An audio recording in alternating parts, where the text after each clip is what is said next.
we're hopping on to The Hobbit, Battle of the Five Armies. Peter Jackson's The Hobbit, The Battle of the Five Armies, is the third in his trilogy of films adapting the novel by J.R.R. Tolkien and brings to an epic conclusion the adventures of Bilbo Baggins, Thorin Oakenshield, and the company of dwarves. Having reclaimed their homeland from the dragon Smaug, the company has unwittingly unleashed a deadly force. Enraged, Smaug rains his fiery wrath upon the defenseless men, women, and children of Lake Town. And Thorin, the Dwarf King, obsessed above all else with his reclaimed treasure, sacrifices friendship and honor, much to Bilbo Baggins' dismay. But there are greater dangers ahead. The great enemy Sauron has sent forth legions of orcs in a stealth attack upon the lonely mountain. As darkness converges on their escalating conflict, the races of dwarves, elves, and men must decide to unite or be destroyed. Bilbo finds himself fighting for his life and the lives of his friends in the epic Battle of the Five Armies as the future of Middle-earth hangs in the balance. Well, like Rajnikant, I think even Tolkien is a cult of its own, Fahad, and either you're part of it or you're not part of it. I'll be very honest with you, I'm not. When I was a little kid, the first time I read Lord of the Rings, I just found it to be so complex, so dense, so complicated, and also such a young kid that I never touched it thereafter. And then, of course, Peter Jackson has turned it into a franchise of its own.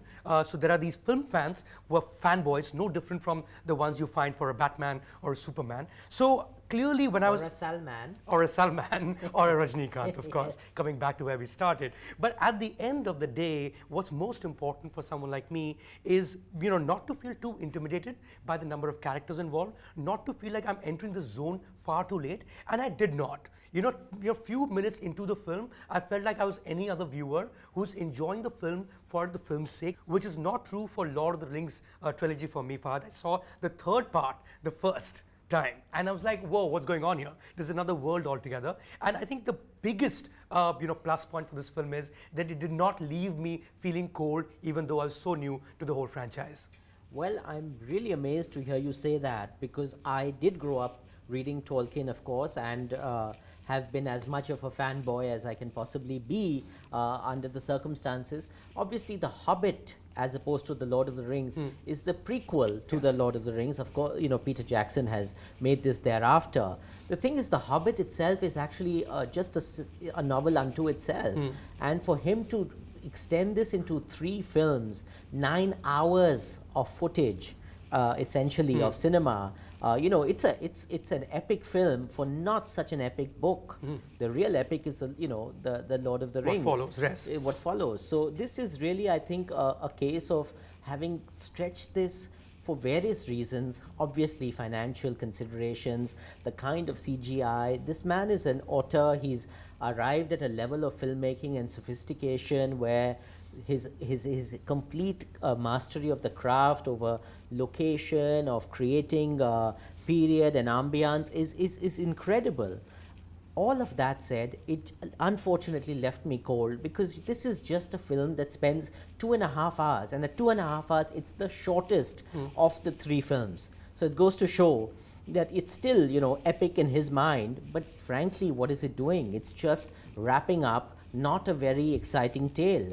And I think it suffers from the fact that we've already seen Lord of the Rings, which really is his masterpiece.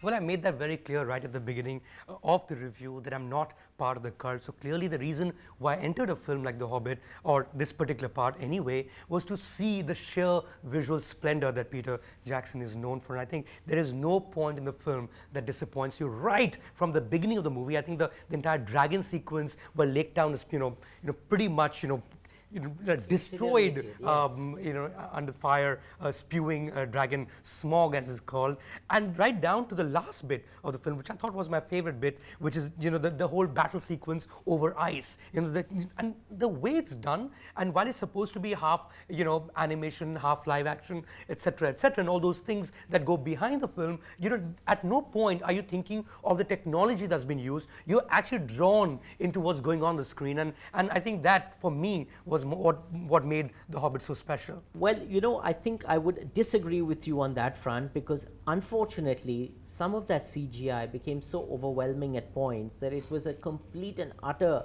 suspension of disbelief that you were asked to do, but it's really incredulous. And this is where the analogy with Rajinikanth really comes alive, because you've got Orlando Bloom, essaying the role of the elf, warrior elf Legolas. A bridge, stone bridges anywhere in any film are meant to collapse Yeah. because that's what they've been built for. That's what they're there for. Yeah. In movies anyway. Yeah. So, and of course, it's a bottomless abyss that that you fall into if you fall off that bridge as it collapses.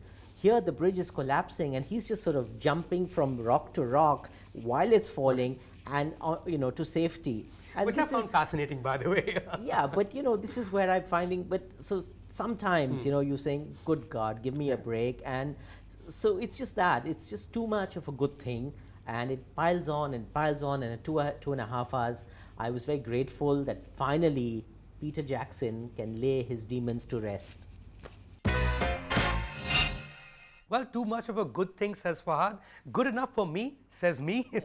Peter Jackson's 6th film, he ends 2 trilogies. I think these films will survive. There's a legacy that he's left behind. So far as I'm concerned, since I don't belong to that massive cult that a lot of people do, that a lot of people should, it was a great entry point for me. It may not be something that I'll constantly enter, but I had a good time. I think I'll go to the theater, or at least I'm happy that I went to the theater. Given that this marks the culmination of such a long journey, it's probably judicious to go and watch it in IMAX on 3D and watch the whole experience and finish it. Get a sense of closure if you have indeed followed it.